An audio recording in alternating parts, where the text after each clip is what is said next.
Le mouvement de redressement national, Morena unioniste face à la presse nationale et internationale. Le parti politique silencieux depuis le début de la transition s'est décidé à briser la glace.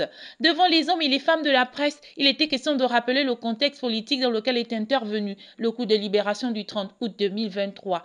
En effet, le Morena unioniste avait opté pour un retrait stratégique en 2016, mais l'invitation à prendre part à la concertation politique réunissant les partis politiques de la majorité de l'opposition de 2023 l'on avait sorti. Toute chose qu'il avait amené au cours de cette même année à dénoncer la très mauvaise organisation qui se mettait en place par le régime déchu pour la conservation du pouvoir. Le régime en place s'est enfoncé dans les irrégularités comme le changement honteux et rétrograde de la loi électorale en année électorale et le changement même des règles pendant le processus électoral. Ces actes décriés par l'opposition n'ont pas fait reculer le régime PDG. Ils ont plutôt été reconfortés par la proclamation des résultats par le Centre gabonais des élections en faveur d'Ali Bongo.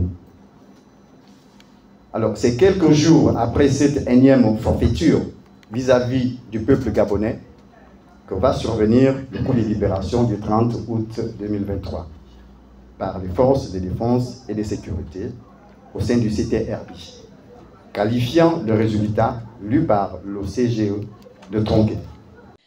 2023, une année charnière pour le pays et tout particulièrement pour ce parti politique, d'où le bilan de réflexion dressé par le secrétaire national. Lors des élections générales de 2023, le Morena unioniste était engagé aux 3 élections. L'élection présidentielle, les élections législatives et les élections locales.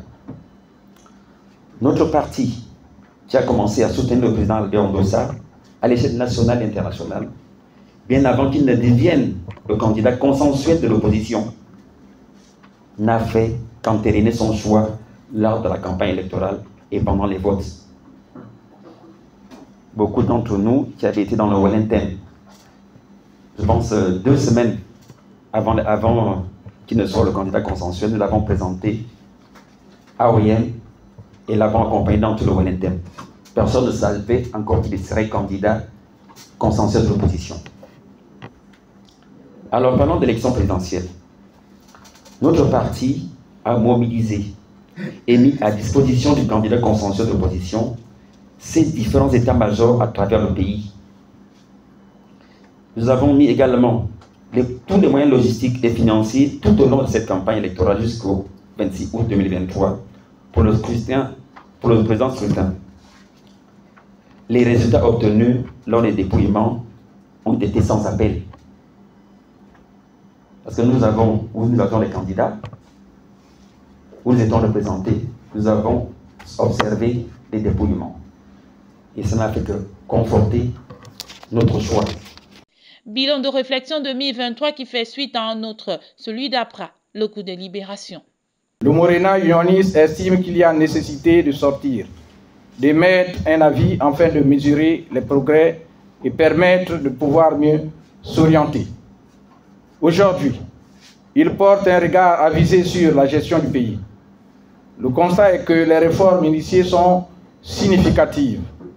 Entre autres, l'augmentation des postes budgétaires dans divers secteurs de l'administration publique, amélioration des infrastructures routières, facteurs de développement, lancement des projets ambitieux tels que la création de la compagnie aérienne nationale, des initiatives dans le secteur minier et dans le secteur de l'habitat avec des projets de construction des villes, confère le bilan du CTRI fait par son porte-parole. Le Morena unioniste félicite, encourage et applaudit ces avancées et le bilan globalement positif du CTRI et du gouvernement de la transition. Cependant, nous encourageons une attention renforcée, toute particulière à la restauration de nos institutions. Et après une année de transition, le Morena unioniste a donné sa position sur le référendum. Non sont condamnés au passage les attitudes des uns et des autres qui semblent vouloir porter atteinte à l'action du CTRI. On n'a pas encore fini de charger ou de définir la question référendaire. Mais le camp des militaires aujourd'hui vous disent, mettez-vous dans la position du oui. Parce que c'est le oui que le pouvoir va défendre. Il vous dira à l'intérieur les questions qu'il chargera dans la question référendaire. La question référendaire n'est pas obligée de traiter tout de suite l'histoire des binationaux. Parce que l'Assemblée qui est peut-être actuellement, il faut une certaine légitimité, il faut des élus, il faut, parce que c'est une question qui est longue, tout comme également les critères d'éligibilité. Je pense qu'il ne faut pas confondre les choses. S'il y en a qui ont des acrimonies personnelles, il ne faut pas les confondre avec la vision de la gouvernance d'un pays.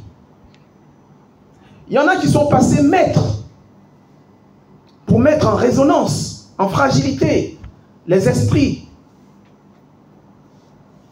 et pour fabriquer juste des altérités, juste de la conflictualité gratuite. Certaines de ces personnes qui sont aux affaires, qui ont été aux affaires, je les connais. Et j'ai eu à interpeller au cours de la concertation d'Ali Bongo, certains. Et je souhaite que si un nouveau régime qui est là, qui est militaire, nous suggère une nouvelle vision, mais certains devraient se récuser en premier et se taire. Normalement, peut-être pendant 5 ans, parce que c'est la durée d'un mandat. Ces personnes n'arrivent même pas à reconnaître que le pouvoir CTRI est démocratique, les laisse se pavaner, voyager, dire ce qu'ils veulent dire, alors que en d'autres cieux seront coffrés. Le Morena unioniste demeure sur la scène politique gabonaise et c'est parce que son leitmotiv reste le bien-être de la population qui soutiendra toujours les actions qui vont dans ce sens, tout en condamnant celles qui menacent la stabilité de la nation.